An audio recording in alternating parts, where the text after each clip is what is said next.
going on, everybody, and welcome back to the 515 Sports Podcast here on the 515 Podcast Network. I'm Brock Bierman alongside, as always, with my boy Chase Winterbore. Took last week off, wasn't able to find a time to be able to meet, but that's kind of what happens when you're in this crazy schedule of the holiday season. So, Chase, how are you doing, my friend? Good, man. Good. Yeah. Sorry last week, dude, was just kind of swamped. A lot of stuff going on. But yeah, this week, thankfully, cooling off a little bit. And then next week will be nice. Got Christmas. So doing good, man. Pretty tired right now. Work's just kind of, I don't know, it's that time of year, man. But Yep. doing good, though. How are you doing, boss?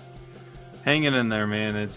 I'm ready for it, honestly, to be March at this point. I would like to skip the next 3 months and just get right to March, because that feels like when everything's going to calm down, like professionally and work-wise. And then at the same time, obviously the NCAA tournament's on during that time. But we'll talk a little bit college basketball tonight. We are also obviously going to talk a little bit about college football as well here on the 515 Sports Podcast. Might as well start with football so we can just get it out of the way, just because it's been going on, or at least the news has been out really for the college football playoffs for a week and a half now, a little over a week now. The college football playoff officially came out. Oregon obviously got the number 1 overall seed, and then the other teams that won their conference championship games that also got a bye were Georgia at number 2, Boise State at 3, and Arizona State at 4. Before we get into the first round matchups of the other bids, what were your thoughts on the top 4 of the college football playoffs? Yeah, I am very surprised, Brock. I know we were talking about it last time we were on here. Oh, bye, One Brock. sec. I'm going to be off for a second. Oh, yeah, you're good. You're good. This is weird. I'm bugging myself. But yeah, Brock and I were talking about it last time. We thought that Clemson was going to possibly jump the Big 12 champ. I'm very surprised that that did not happen. That was a great ACC game, by the way. I was watching that on the way home from Dallas, which was really depressing. But we don't need to talk about that. But yeah, I like the top 4. I know there's been a lot of people out there complaining that that there's a Mountain West and Big 12 champ in there compared to like Texas or like a Penn State, for example. I don't know. Like I get the arguments for sure. I don't really know if I would change it at the moment. I think we should just kind of see how it goes. I will say there's a lot of people, and now that Iowa State's out of the way, I can finally become a huge Boise State fan again. I think there's a lot of people sleeping on them, Brock. I've seen a lot of people saying, Penn State's path is actually pretty easy.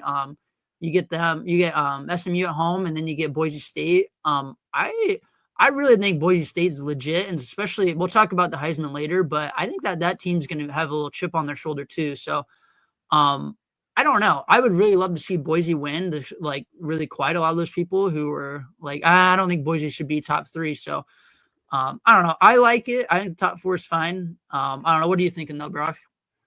You got to keep in mind, last week it probably wasn't that big of a deal, but a lot of people saying Penn State has the easiest route to the college football championship, and they lost their conference championship game. So a lot of people are questioning whether this idea of conference champions getting the automatic bye, not only the automatic qualifier, is worth it.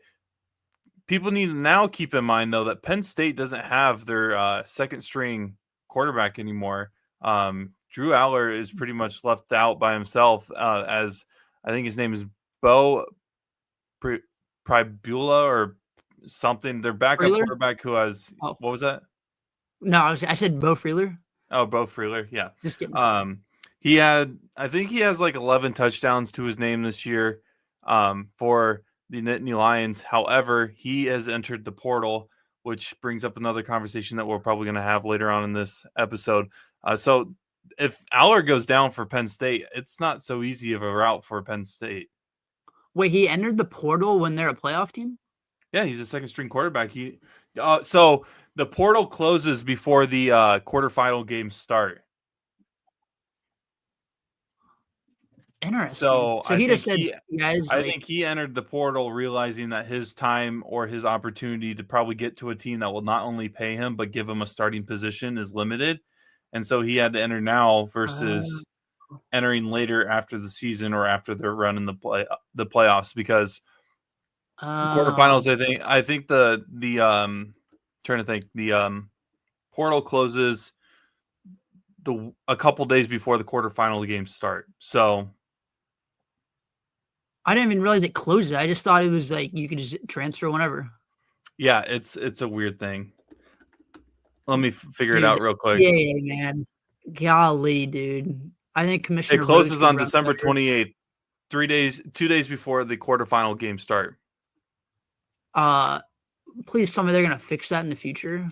That's the big issue that they're having right now, because it's like I'm all for the portal I'm all for the portal and the players getting the opportunity to go play where they want or go get the money if they want to, because that's pretty much where we're at. And if you can't accept that, you're not going to enjoy college football the rest of your life. So you might as well just accept that that's going to be a thing. However, this idea that the portal opens while bowl season or playoff season is going on is really dumb. So I personally think the portal should not even open until the week after or the day after the college football playoff championship. However, the issue with that, am I freezing here on you? Chase, you still there? All right. Sorry for the random pause there on our podcast. We had a technical difficulties per usual. It just seems to be a constant thing. But we're talking a little bit about the transfer portal being an issue because it's opened right before bowl season and playoff season, and it closes right before the quarterfinal games of the college football playoffs. I think this needs to be opened after the college football championship game. But the problem about that is January 20th is the championship game this year. That's a week before or a couple days before or even after for some schools when the spring semester starts, which defeats the whole purpose of transferring. And they're still college athletes at the same time, so they're still taking classes. So the whole transfer process is important of getting the courses figured out and everything. So that's why I feel like they have the portal open right now where it's at.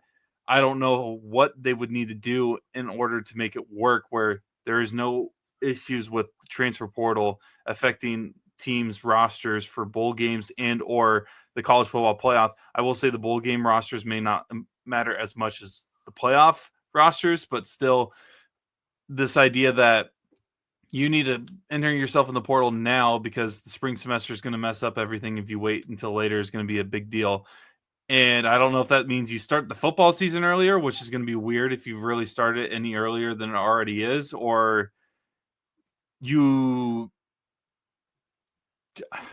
get rid of the bowl games and the playoffs start last week, not this week. I don't know. Yeah. Bring me back to the BCS era, Brock. Am I right? It's a mess, dude. I had no idea though that there was like a closing date, so that kind of throws everything off. Plus, I guess like in years past, like they always started that on like New Year's Eve or whatever. So I guess it was never a problem. But yeah, that's gonna be interesting. I thought I saw who was it, Marshall? Had to like opt out of their bowl game because they had so many guys transferring. Is that right? Yeah. So yeah, I don't know what's gonna happen there, but I would assume they'll get that fixed next year. But that's just kind of they probably didn't. I don't know because it's the first year of like the 12-team playoff, so I'm sure there's gonna be issues. So it's a mess, man. I don't know what the way to fix this is because the portal's not going anywhere. The playoff isn't going anywhere. If anything, the playoff is going to get bigger in years to come. They need to figure that out. But getting back to the playoffs, as we're going to round out the games, number 5 Texas versus number 12 Clemson. The winner of that will play the Arizona State section of the quarterfinals. Ohio State, Tennessee, winner of that will play Oregon. Penn State, SMU, winner of that will play Boise State, as we mentioned before. And then Notre Dame and Indiana will round out that roster spot. I guess Notre Dame and Indiana actually is the first game of the first round anyways. So the winner of that will play, obviously, Georgia, who knows if Georgia has their quarterback. I don't know if you saw Beck's injury looked exactly like Brock Purdy's against Philadelphia the first season of his NFL career, which led to Tommy John surgery.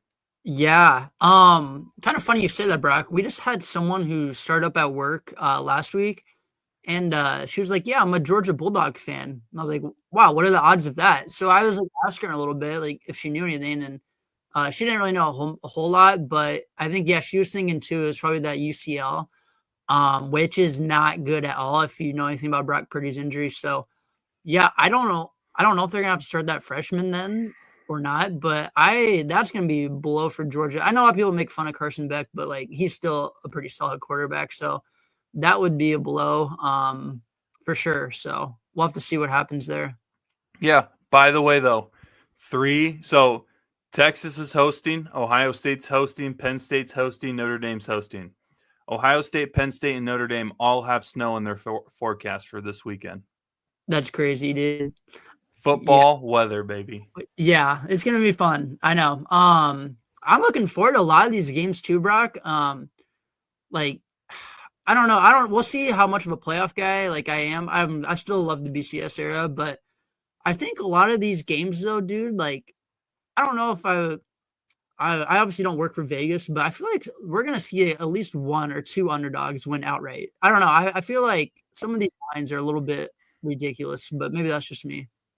Yeah, but at the same time, I still think there really isn't a better team right now than Oregon in the college football world. They've been playing the Yeah. best football Mhm. all season. I mean, it For sure. shows in the record being the only undefeated team. I would love to see a world where it's like Arizona State versus Oregon or Tennessee, and then it's Boise State or SMU versus Indiana in the semifinals. But the odds of that happening are probably slim to none. Slim to none, yeah. I'd take it though, but I don't know if that's going to happen.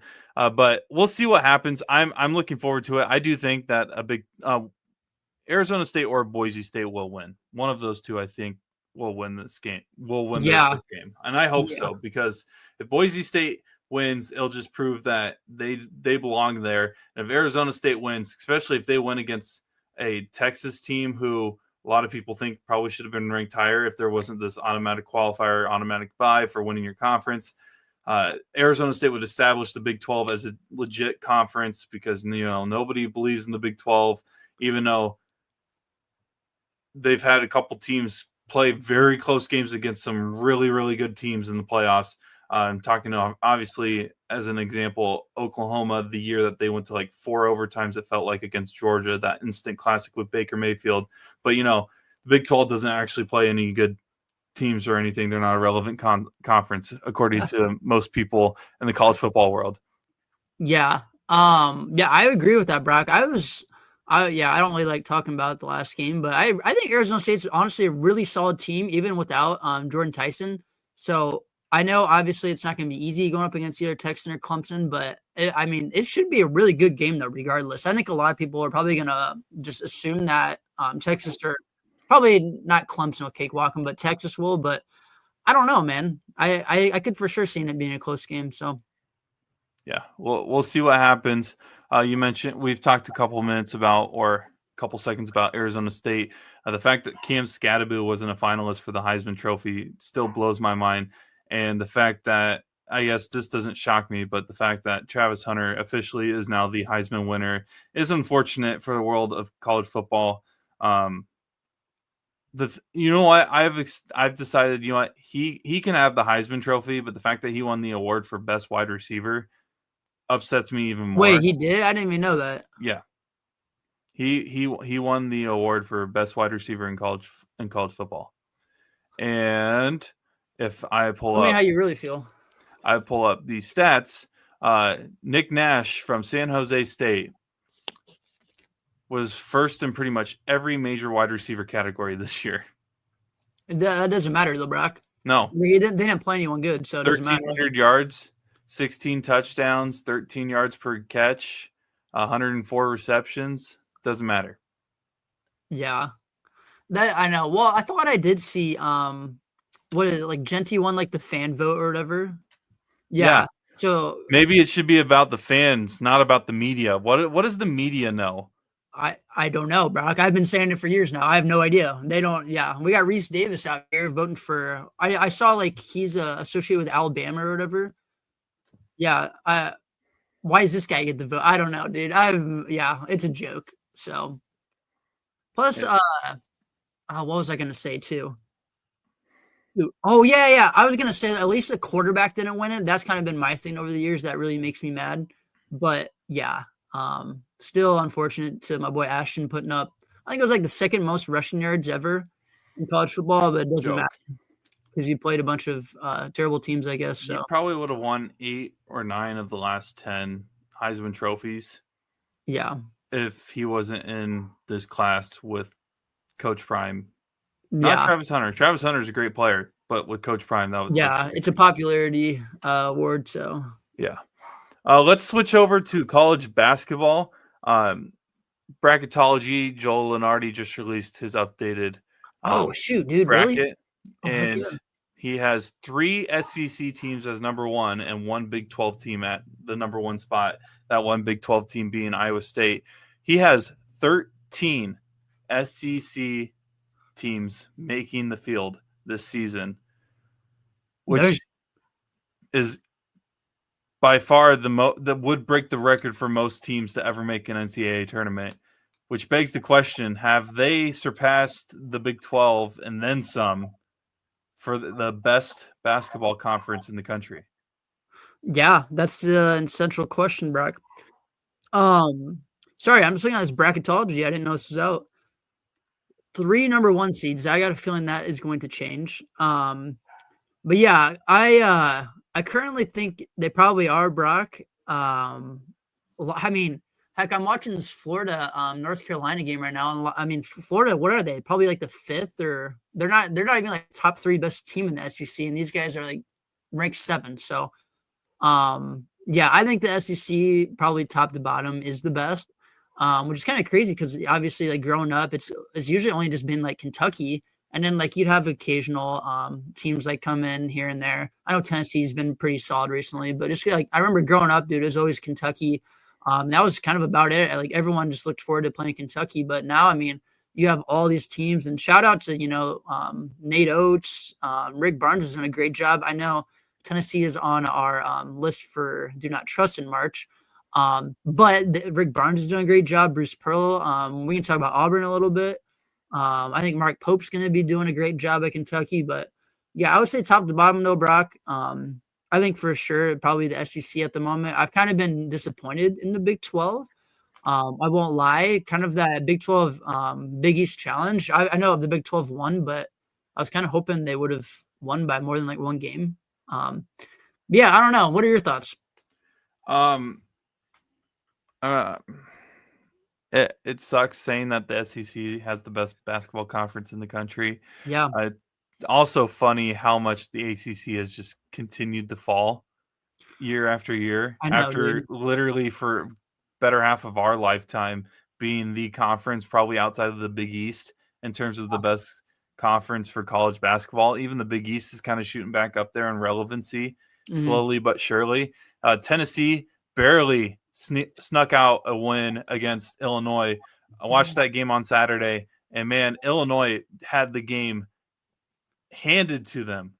Yeah, they did. And they decided to not make a field goal for the final 4 minutes of the game after a putback dunk. All their points the rest of the game were free throws. Yes, dude. Okay, that was. Did you watch like that whole game, Brock, or you just watched like the second half? The second. Okay, dude. Yeah, that was like literally the last like 5 or so minutes in the first half, dude. I about like switched the channel. I was getting so mad. Like it was a foul called every single play, dude. Like all it was free throws to their team. I'm like, oh my gosh, can we just like play ball, man? But yeah, as you kind of saw there towards the end of the game too, a lot of free throws. But like, I don't know, bro. How did Illinois not win this game too? They should have. Yeah, Ziegler was out basically the whole second half in foul trouble. Then they had Chaz Lanier. I think he went out maybe with like 12 minutes left. I think with his 4 fouls too. Yep. I mean, you literally had the game in the bag basically, and like they'd still could not find a way to. I don't know. Your best free throw shooter misses 1, and you can't pick up a guy full court and let him go coast to coast. I don't know. I would feel awful if I was an Illinois fan right now. That's a reflection more on, I feel like, Illinois' team than it was Tennessee being able to fight that for that victory. Yeah, for sure. Which I am very impressed with Tennessee too. I'm a little lenient on their offense after that game, Brock. I was kind of impressed before that game, but I don't know. I get Ziegler and Lanier were out for a lot of that second half, but yeah, I think there's just no reason Illinois should not have won that at all. I mean, there's too many opportunities there. Yeah, definitely a missed opportunity. Probably would have put the rankings at a different look compared to what it looks like this week. Obviously,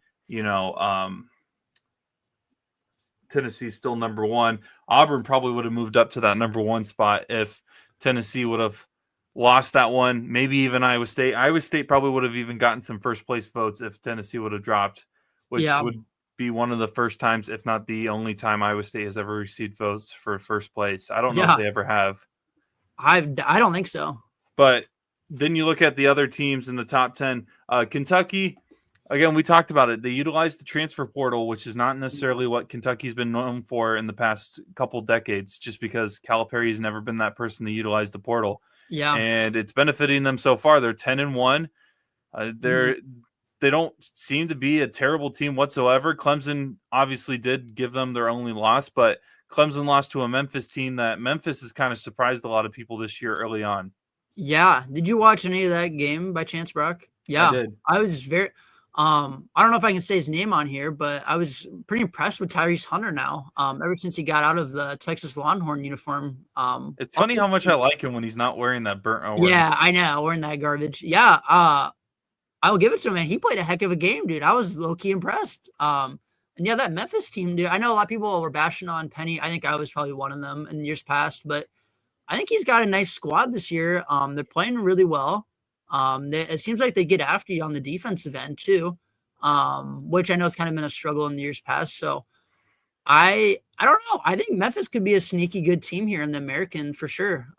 Maybe could win the conference. I know UAB was kind of I cannot talk, Chase. I know UAB is supposed to be one of those teams, but they've kind of had an iffy start. So yeah, I would keep an eye on Memphis though for sure. Yeah, and Memphis is one of those teams that utilize the portal as well. I completely forgot that Dane Danger was still in the college basketball world. By the way, I didn't know that Eddie Lampkin had any more years of eligibility.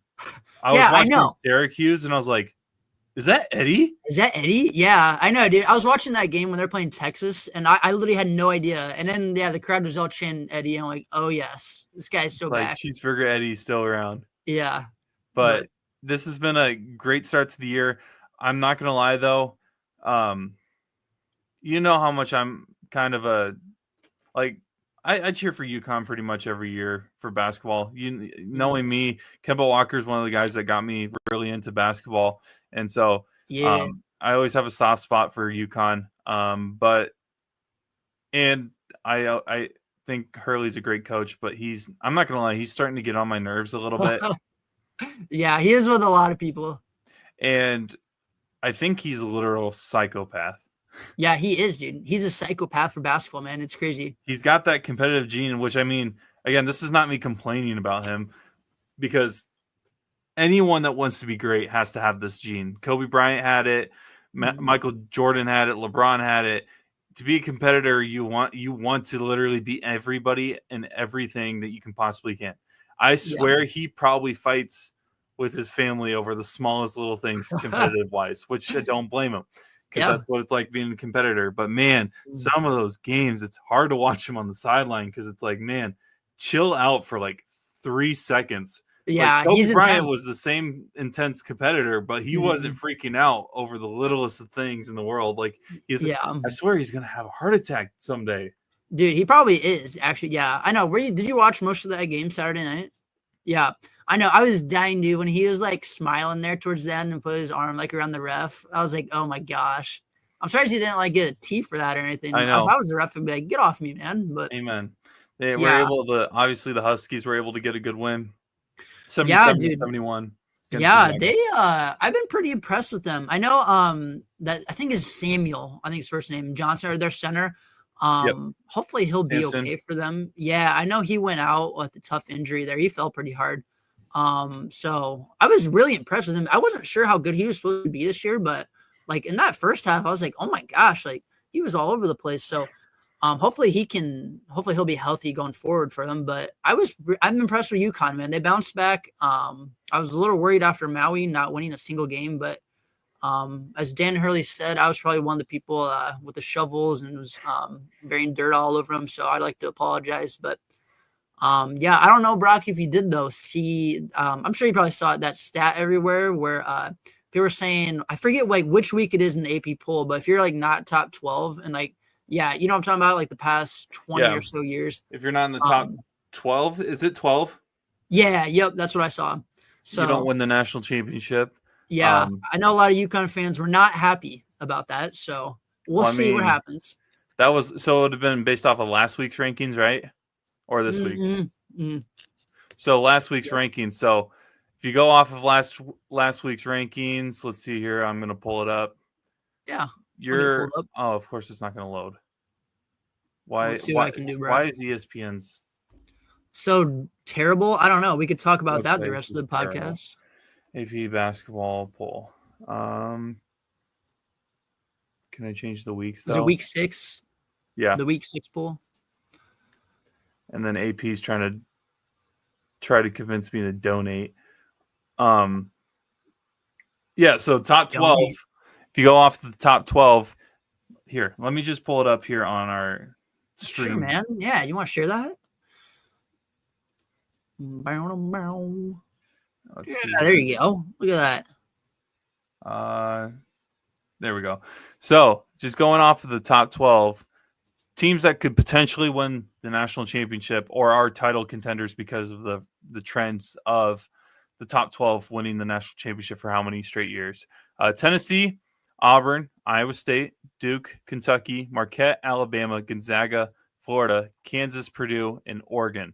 And just outside is Oklahoma, who I'm not going to lie, has impressed me a little bit. I did not expect them to be starting the way that they have this season at 9-0, or at least 9-0 heading into last week. But what are your thoughts? Is there a team in this top 12 that you feel like you would take right now if March started tomorrow? Yeah, I would take the Iowa State site. No, I'm just kidding. I wish, man. I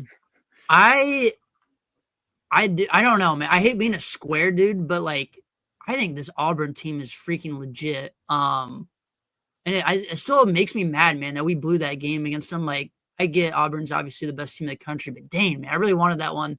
But I think Auburn just top to bottom, dude. Like, literally every single part of their game, man, they're just freaking good at. I know they lost that game at Duke, but that's not an easy place to play. And I think Duke's really good this year too. So I would probably say Auburn at the moment. I think, and honestly, I don't know if Auburn fans would agree with me. I would assume some would, but I think getting rid of Katie Johnson is actually like so huge to this team, dude. Like, that guy last year would just drive me because I had Auburn in my championship game last year and he was driving me insane.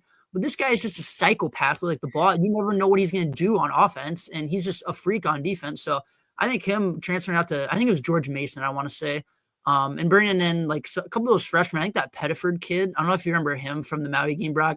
Mm-hmm. He's freaking good. I think he's going to be a great NBA player. You need baby wipes. Yeah, some baby wipes. I love ads on the AP.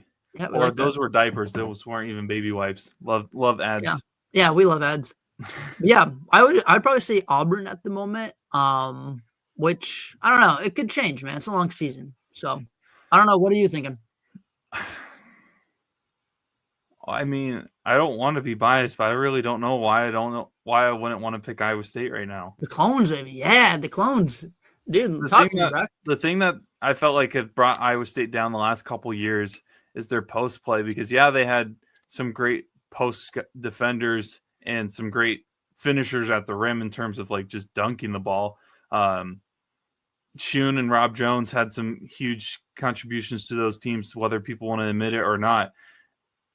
But this year with Jackson and Jefferson, those two down low, the presidents, they actually know how to do post moves. Are these two the first two post players since Dustin Hogue and George Niang that have been able to like actually do something with the ball on a post up?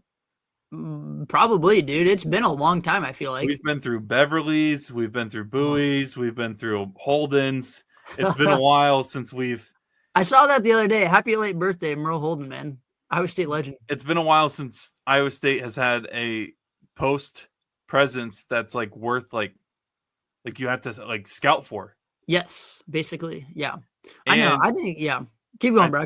I think that the thing about this Iowa State team that makes them so dangerous is that a lot of their bench players, I feel like, could be key contributions to a starting lineup for a team that's either borderline championship contender or like looking for a key asset to add to their team to project them to that top 12 area of the country.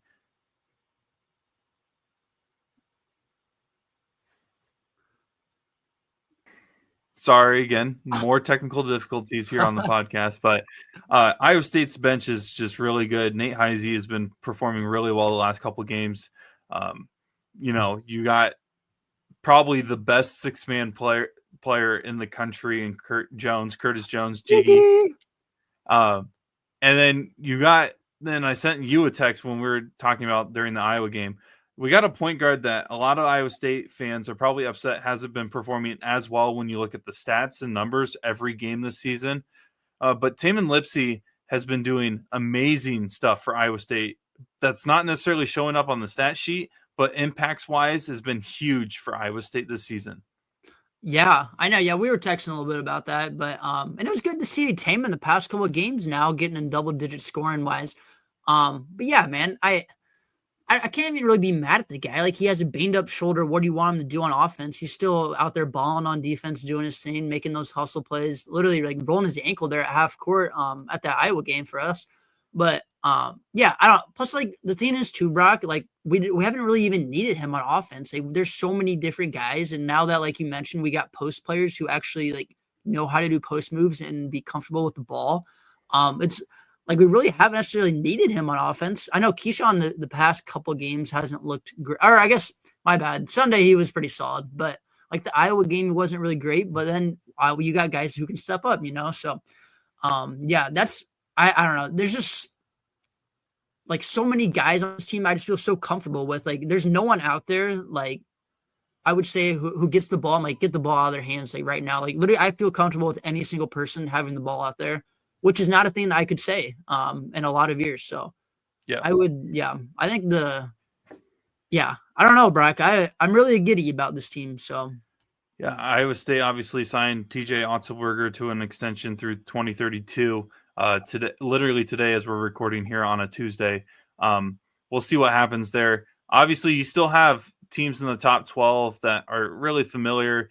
Kansas, Kentucky, Duke are always up here in this conversation around this time. Yeah. Can we talk about Kansas for like a second? Yeah, go ahead. Dude, did you watch any of their game or this the past couple of games like over the week or two? I did not. Dude, okay. Yeah, maybe I'll talk about I'm not very impressed, man, with the Jayhawks this year. Going in this season, dude, I was like, this is probably the team to beat, but I think that this is where a lot of people, and maybe even myself included, you could say we're kind of worried about the NIL aspect of like college sports, but I was wrong. I was wrong, man. I think this Kansas team is the perfect example for that. And it is still way early in the season, full disclosure. A lot will change probably. But I think there's just a lot of guys on this team, man. Like they're just getting a bag and like they just, I don't know. I wouldn't say Kansas doesn't have like a dog mentality in them, but like I'm just gonna call it AJ Store right now. This guy I think is getting paid over $1 million to just throw up bricks. And I think some Kansas fans probably agree with me too. Like this guy's been just like, what is his purpose out there right now, dude? Like I might 1 second, Rock. I'm gonna pull up this guy's stats, dude.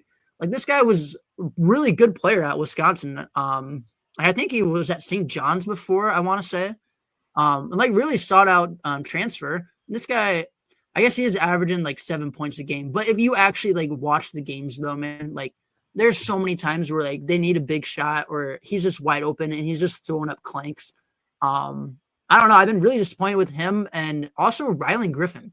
Some of the games I've seen, this guy cannot hit water if he fell out of a boat. I get it's just a couple of games, man, but like I know he was great at Bama last year, dude. I was really telling one of my old roommates who's a Kansas fan, I'm like, this is a great get for you guys. Like this guy's a shooter. I don't know, like if he just like is in a slump or what, dude, but he's looked awful out there and really hasn't provided much else on the floor, just from the games I've watched. So, and I don't know. Also, maybe I don't know. Maybe it's just the couple of games I've seen too, but like KJ Adams just doesn't look the same out there anymore, bro. I don't know. It's just like he's just so awkward out there, and like it seems like he should be like a tight end or something. Like I don't know. It's I don't. He just looks awkward out there, man, and it doesn't You really wouldn't put money on him right now to win the Natty? on Kansas. Yeah. Yeah, probably, dude. After I'm talking bad about him, but I don't know. Plus, I think also a huge thing for this Kansas team is like if they're not hitting threes, dude. Like either I know he's obviously having a great. All right. More technical difficulties. Oh, okay. There we go.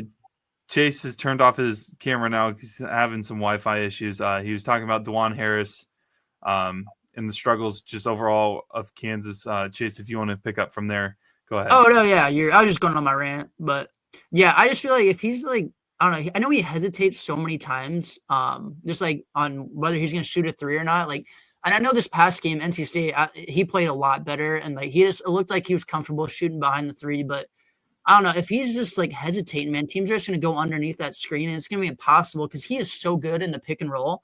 But if teams are going underneath that, man, it's going to be hard to get that set up with either Adams or Dickinson. So I think if he really has to keep playing confident shooting wise. And I think this team will be fine, but I think a lot relies on him too. So that was just kind of my Kansas rant. I was just kind of a little disappointed in him. Yeah. I mean, they weren't they the number one overall team heading into this season? Yeah, they were. So kind of disappointing. Did have a good win against North Carolina in Allen Fieldhouse, but North Carolina is also not ranked. So yeah, I'm watching this game right now, dude. Anymore. They're getting doubled up by Florida. So who knows what that win's going to look like come March, but it's interesting to see Kansas kind of struggle with this team. The best Kansas teams, though, are the ones that may struggle early on. So we got to keep an eye on that as the season progresses, obviously. But what are your thoughts on a Duke team that has a young talent in Cooper Flag and just overall how they've been doing early on? What are your impressions on Cooper? Do you think he's a legit NBA talent like everybody's been saying? Yeah, good question, Brock. So honestly, dude, if I were to make like a couple teams who I think could win the Natty, going off of like that top 12 thing, I would probably do Auburn, Iowa State, and Duke. TBH, I think those three teams. I'm not even trying to be biased with Iowa State either, but I really like them this year. But I think Duke would honestly make my list. I really like their like the team because they got like these young guys. Obviously, you got Flag. Then you got the other guy, Knipple, this is his last name, I think he's from Milwaukee. Yeah, that guy is a shooter. I'm very impressed with him. But then you also got like the veteran pieces. You got Proctor in there. I know Gillis, I was kind of expecting him to do more off the bench, but he hasn't really done too much. But you still got some veteran pieces on this lineup too that I really like. Going to like Cooper Flag, I think he's probably going to turn out to what a lot of people think he is, Brock. I don't know if he's going to live up to like crazy expectations. I would still like to see like him become a more consistent shooter, but obviously as time goes on, I'm sure he'll get a lot better at that. So I've been pretty impressed though. But yeah, what are your thoughts? I mean, I haven't watched a lot of them this year, so I was kind of just interested to figure out what you've been paying attention to in terms of what you thought about them and just overall what your overall impressions were on the young talent and potentially one of the bigger NBA prospects in recent memory. Because, I know you've kind of tuned out football the last couple weeks and have been all in on basketball. And haven't completely made that switch. I'm getting there. So I wanted to know if I should go into watching a Duke game with the mindset that this is a legit title contending team, or if it's more of they have a lot of talent, but they're not necessarily a championship contender. Yeah, I know. Obviously, Duke gets that a lot of that every single year. Especially, I don't know, just like in this age of college basketball, man, where like it's changed a lot where you kind of need those veteran guys on your team rather than just going old school, like, Calipari style where you have all those young guys. And I think we may have mentioned it on the pod a couple weeks ago, but I feel like Duke's kind of the last team to really do this, because even like Arkansas this year, they got a lot of veteran pieces. They still got the freshmen and stuff, but I don't know. I really like Duke this year, Brock. I mean, they beat Auburn. I get they were at home, but like that is a crazy good win in my opinion. So for sure. yeah, I I like Duke. I wanted to see. Did you see this video from the? Let me double check who it was. Northern Kentucky and Indianapolis, IUPUI. Did you see this? How this game ended? Possibly. You'll have to roll the clip. All right. Dilling to get. That was ruled a goaltending. Really? Wait, go back. I did not see this actually. So they inbound the ball, misses the reverse layup, but number 24 for IUPUI tips the ball out while it's over the rim, and it's not FIBA rules. Yeah, that looks like a goaltending. So IUPUI is that Amy loses. I see out there? Oh my gosh, it is. No wonder there's a controversial call. Wait, what? Dude, sorry. I hate that ref so much, by the way. Sorry. But that's how they lost the game this week, or 10 days ago. That's brutal. I did not see that. We also have some breaking news in the college football world.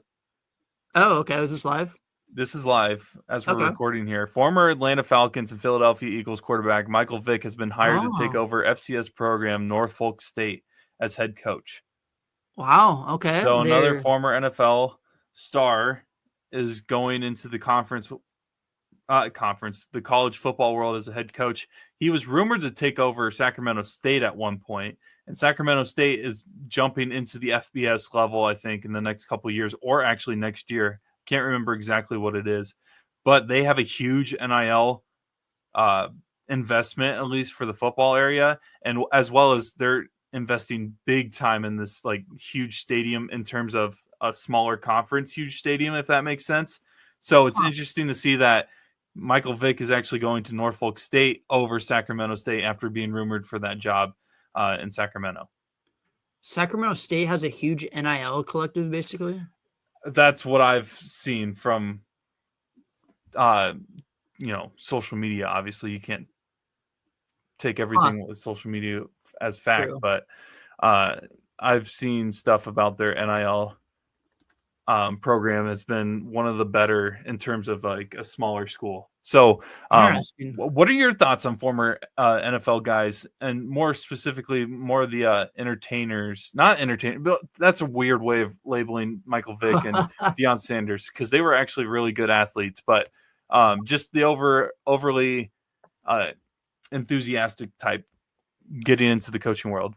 Yeah, I was gonna say I think Michael Vick should probably just get at least a decent / good guy on his team, and he'll probably have him win the Heisman here in a couple of years. So, just kidding. Sorry, I'm still mad about that. But I don't know, Brock. I kind of like it. I know for a little bit there, or kind of going back to Penny Hardaway, I was a little worried.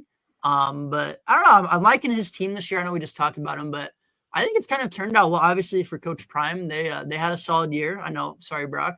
But I think, I don't know, players just want to play for someone like who knows like what it takes to get to the next level.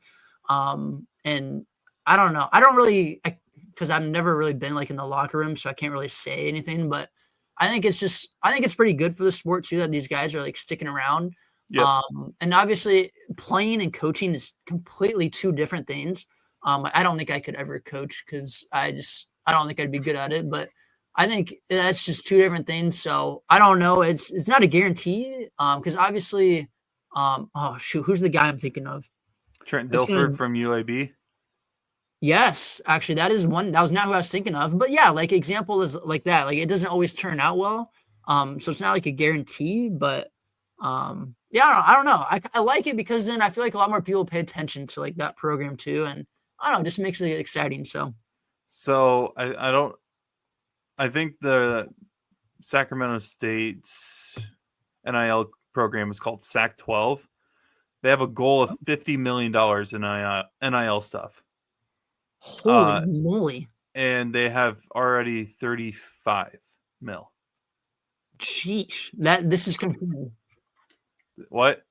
This is like a confirmed fact coming from Rob. This is on sportsillustrated.com. Wow. So that is ridiculous. And they're building a new stadium, so watch out for Sacramento State. Yeah.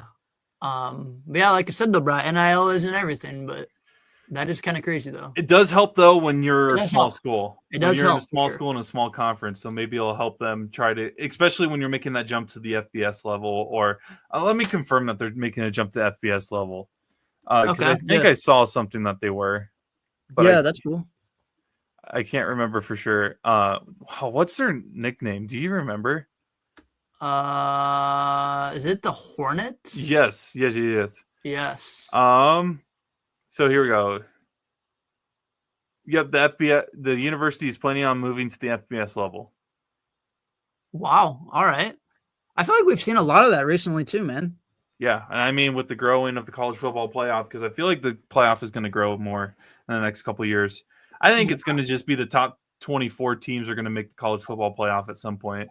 Probably. I know I've seen a lot of stuff with like even the NCAA tournament. Yeah, what are your thoughts on that? I think the field of 64 should stay the field of 64. I think that's what everyone, adding a below 500 Big 12 team or a Big 10 team or any team is not that didn't win their conference is not worth putting them in the tournament. Yeah, I don't know, man. I've always had this opinion where it's like, if you're gonna be like in postseason play, like you should get rewarded for like having a good year. You should not get rewarded for being a 500 team and a mediocre team. And then I don't know. I don't know. I get a lot of people then will make the argument of like, well, look at NC State last year. Like they made a Final Four run, which obviously they won their conference, but like I don't know if they want more of like that stuff. But I mean that rarely ever happens though, man. I mean, but then when people just talk about it for the next like 10 years, so. I don't know. That's just my opinion. Obviously, the NCAA is stupid and they want as much money as they can. So, what you're telling me that the NCAA is it's a business? It's them and ESPN, dude, on my hate list so much. Do you want some more breaking news? Sure, man. Feed it. Would you hate me if it's professional and not it's professional sports and not college? No, I like sports in general. All right. Breaking news here again while we're recording here. Arizona Cardinals safety Budda Baker has agreed to a 3-year, $54 million contract extension, including the $30 million guaranteed. I thought he was pretty much good as gone heading into this season. I was expecting him to have one more go around with the Cardinals, but here he is signing a 3-year extension. The Cardinals, I'm not going to lie, they give me hope every year. This year, they gave me a little more hope than I expected in terms of where they actually are right now. There's still a chance that they can make the playoffs. If they somehow sneak in, that's way more successful than I would have ever predicted heading into the season. I was expecting another top 10, top 5 pick, but here we are in December playing meaningful football for the Cardinals. There you go, Brock. That's big time. You talk about that in the sports nerds there. Yes, sir. I think they're recording tonight. I told them my schedule's busy this week. I couldn't do 3 podcasts. Wait, who else was on there? Dawson, and then his buddy. Oh, I got you. Nice. I won't lie. We haven't talked too much about the team in Texas. Oh, it's okay, dude. Sorry, now we're just going on sidetracked. But yeah, at the game Sunday, dude, there was, now I'm really sidetracked, but there was these supposedly Lions fans. I've been a Lions fan for so long, man. Oh my gosh, just bashing the Cowboys right behind me, and dude, I about just turned around and let them know what's up. So you've been relevant for 1 year. Yeah, I was so glad the Bills just took it to him, man. I'm just gonna let you know that. So even though Demont got hurt, yeah, rip Demont, dude. That's tough. Poor Knuckles. Yeah, I know, man. But all right, you got anything else that you want to talk about before we head out? I don't think I just I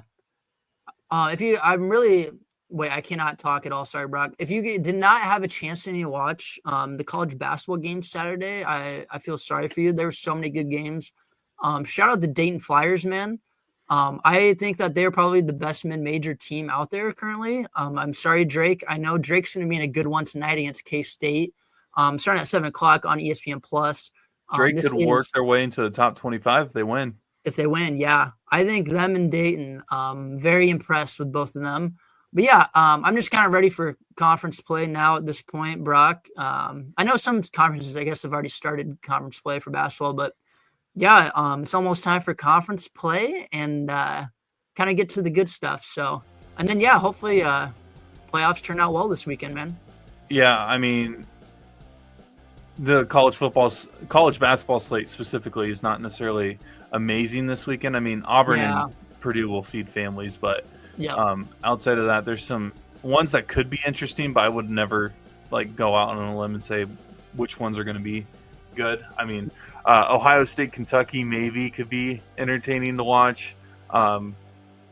Clemson, Wake Forest, I don't know. But Clemson's struggling right now as we're recording here. Memphis, Mississippi State maybe. But obviously, let's go quick through the first round games of the college football playoff. I know you're kind of tuned out to college football, but first game, Notre Dame, Indiana, who you got? Dude, okay, I hasn't even think about this because I know there's going to be an upset or two, man. I got to figure out which one I want. Gosh. Man. Is this on Friday, by the way? Yep, first game, 7 o'clock. Interesting. I think, dude, I really this is an in-state game, too. Oh, man, Brock, I'm thinking too hard about this. I'm just going to go Notre Dame. Yeah, I'm going Notre Dame as well. Yeah. If it was at Indiana, maybe I'd change my mind. Yeah. But it's snow. I feel like Notre Dame is more built for a ground and pound type game. And their defense has improved greatly throughout the year. Penn State, SMU kicks off Saturday at 11 a.m. Also supposed to be a snowy game. Is SMU going to get the upset? Wait, this is going to be a snowy game? I think so. Let me double check. Dude, SMU is probably going to be my underdog pick. I don't know if I like that anymore. Yeah, double check real quick. Yep, supposed to snow 25 degrees. Gosh dang it, dude. I wanted SMU. All right, I'm probably taking Penn State. Yeah, I'm going Penn State. Texas, Clemson. Clemson's kind of been no one's really talking about them. Yeah. Maybe I'm really gonna pick all favorites, Chase. Are you kidding me, dude? Wow, this is sad. I think I'm gonna go Texas just because I don't know. I just think they're the better team. Give me Clemson. Okay, I hope you're right, Brock. I really hope you're right. Klubnik's due for a really good game coming out party. I know he hasn't performed well against ranked teams compared to non-ranked teams, but I feel like Clemson has an opportunity to play spoiler, and don't let the 3 losses hide the fact that, they do have a championship pedigree. Yeah, I hope you're right, man. And then it rounds out with Ohio State and Tennessee, another potential snowy game. You're a big Tennessee guy, so you picking the Vols over Ohio State? Dude, I would love for that to happen, but I just think this game's going to be tough, such a tough spot for the Vols, especially after Ohio State lost, man. I will say that Will Howard, dude, he's not a championship quarterback, but I probably got Ohio State because they're probably going to be madder than mad, so. Ryan Day will be coaching his last game. Tennessee for the win. I think Ohio State. All right, let's go. I think the cracks have already been showing, and I think they're just getting bigger and bigger by the day. Tennessee's going to come out with the win. Don't be surprised if they win by 2 or 3 possessions. Okay, dude. Vols by 20. Let's go, Brock. I hope so. I didn't say 20, right? But oh well, I got possessions 20 now. Okay. Yeah, that should be a good one though. We'll see what happens though. If Ohio State loses, I think Ryan Day's out.